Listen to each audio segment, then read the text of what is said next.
Right. Telugu Desam party ఏదైతే మొదలుపెట్టినటువంటి మహానాడు మూడో రోజు జరుగుతుంది. మూడో రోజు భారీ బహిరంగ సభకు సంబంధించి ఇప్పటికే టీడీపీ భారీ స్థాయిలో ఏర్పాట్లు చేసిన పరిస్థితి ఉంది.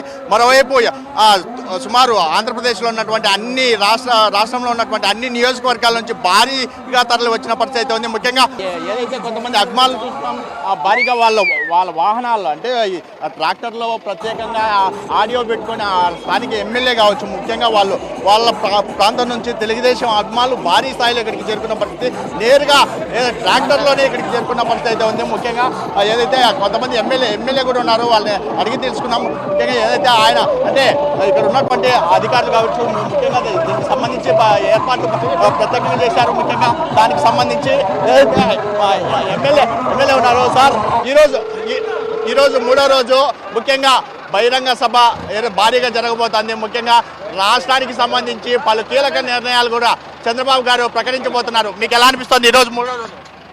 అసలు ఈ 3 రోజులు కూడా తెలుగుదేశం పార్టీకి పెద్ద పసుపు పండగ లాగుంది. కార్యకర్తలు, నాయకులు, అభిమానులు, ఎన్టీఆర్ అభిమానులు అందరూ కూడా, మహాశక్తి మహిళలు అందరూ కూడా ఈ కార్యక్రమానికి కొన్ని లక్షల మందిగా హాజరవడం జరిగింది. మేము పడిన కష్టానికి, మాకు జరిగిన నష్టాలకి ఇవాళ సంతోషంగా ఇవాళ ఉమ్మడి కుటుంబం ఏర్పాటు చేసుకొని నారా చంద్రబాబు నాయుడు ముఖ్యమంత్రికి ఏర్పాటు చేసుకోవడం అనేది చాలా సంతోషంగా ఉంది. అదేవిధంగా నారా లోకేష్ బాబు గారి ఆధ్వర్యంలో ఇవాళ ప్రభుత్వాన్ని ఏర్పాటు చేసుకుని మేమందరం కూడా మరి యువతకి అండగా ఉండటానికి 20 లక్షల ఉద్యోగాలు ఇవ్వడానికి కూడా సిద్ధంగా ఉన్నాము.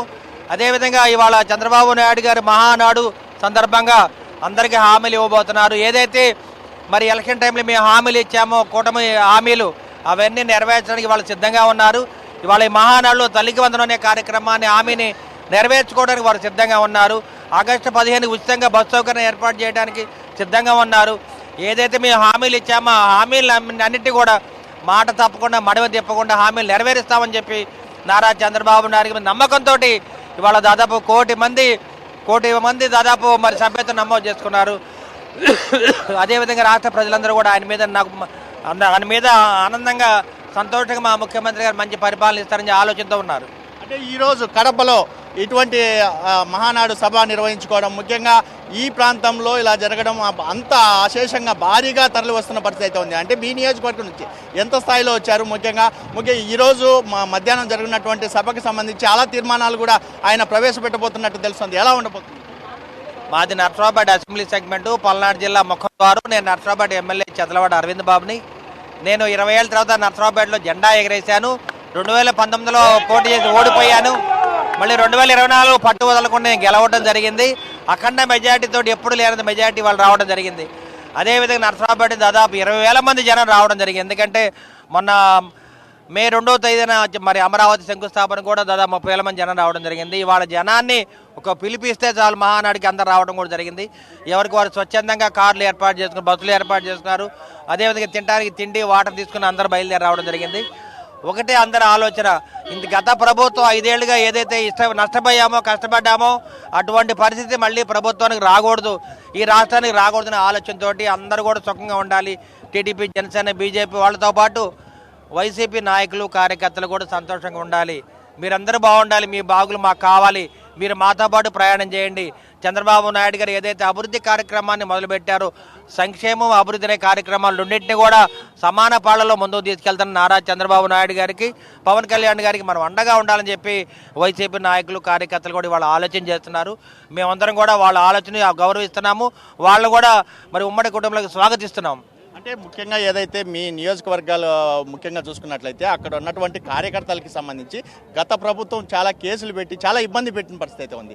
వారికి సంబంధించి ఇంకా ఈ ప్రభుత్వం వాళ్ళు ఏదైతే ఇబ్బంది పెట్టారో వారిని ఇంతవరకు చర్యలు తీసుకోలేదని వాళ్ళు సగం బాధపడుతున్న పరిస్థితి ఇక్కడ కనపడుతుంది. దానికి సంబంధించి కూడా మీ నియోజకవర్గాలకు సంబంధించి చంద్రబాబు గారి దృష్టికి తీసుకెళ్లారా?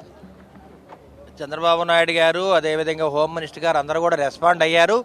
ఏదైతే తెలుగుదేశం పార్టీ నాయకులు, కార్యకర్తల మీద, ఉమ్మడి కూటమి నాయకులు, కార్యకర్తల మీద ఏదైతే పోలీసులకు కేసు పెట్టారో, అక్రమంగా కేసులు పెట్టారో వాటిని చట్టపరంగా మేము ఎదుర్కొంటూ ఉన్నాము.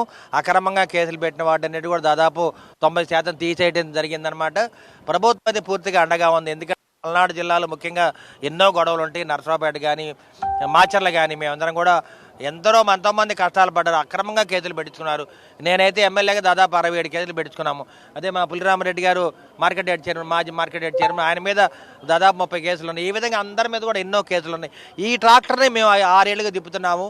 ఈ పరిస్థితి ఇక్కడ ఏదైతే ముఖ్యంగా ఈ రోజు జరుగుతున్నటువంటి సభకి సంబంధించి ప్రజలకు సంబంధించి భారీ స్థాయిలో వాళ్ళకి పథకాలకి సంబంధించి కీలకంగా ప్రకటించబోతున్నారు. ముఖ్యంగా మా నియోజకవర్గాల్లో ఉన్నటువంటి కార్యకర్తలకు సంబంధించి కూడా కీలక నిర్ణయాలు చెప్పబోతున్నారు. ముఖ్యంగా వాళ్ళకి సంబంధించినటువంటి కేసులు కూడా విత్డ్రాల్ చేసిన పరిస్థితి అయితే ఉంది. గతంలో వాళ్ళని ఇబ్బంది పెట్టిన వారిని ఖచ్చితంగా శిక్షిస్తామని చంద్రబాబు గారు హామీ ఇచ్చారని చెప్పేసి వీళ్ళు తెలిపిన పరిస్థితి ఇక్కడ కనపడుతుంది. కెమెరామెన్ రామకృష్ణతో సునీల్, ప్రైమ్ 9 న్యూస్, మహానాడు సభ నుంచి.